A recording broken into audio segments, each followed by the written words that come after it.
السلام عليكم ورحمة الله وبركاته. اللهم صل وسلم وبارك على سيدنا محمد وعلى آله وصحبه أجمعين. النهاردة هعمل معاكم البانيه المقلي. معايا نص كيلو بانيه، ومعايا بصلاية والتوابل، ملح وفلفل اسود وبابريكا وكزبرة وكركم، وللتغليف بتاع البانيه بقسماط وبطين. هنزل بالبصلة والبهارات، اقلبهم كويس اوي.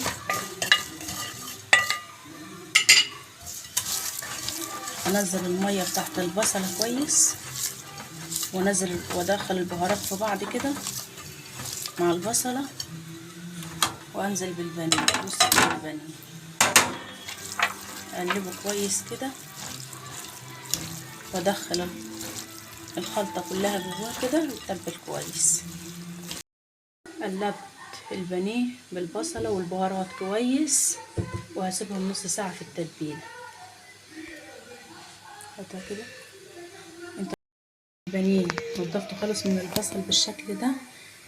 هعمل تتبيله البقسماط، معايا ربع معلقه ملح وبابريكا وفلفل اسود وكزبره وشطه، دي اختياري، ده هحيق بها البقسماط كده. ومعايا البيض، هحط عليه ربع معلقه فلفل اسود واربه كويس.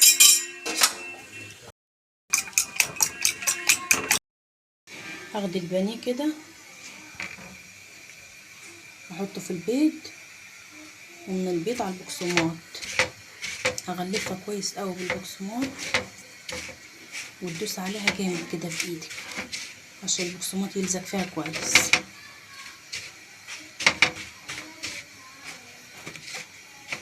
تغلفيها كويس قوي بالبقسماط كده من ناحيتين. هعملهم كلهم بالشكل ده وارجع لكم تاني. غلفت البانيه كله بالشكل ده، ومعايا زيت سخن، هنزل بالزيت السخن على طول على النار.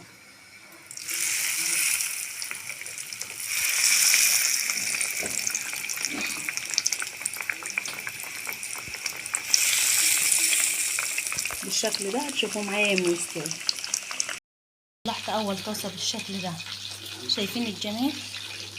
ولا فك ولا ساب، والغلاف فيه اهو زي ما انتوا شايفين كده. خلصتهم كلهم وارجع لكم تاني. شايفين شكل البانيه بعد ما خلصته؟ شكله خطير. لايك وشير واشتراك في القناه وفعلوا الجرس عشان يوصل لكم كل جديد. بصوا ما سابش وماسك نفسه، والكفر عليه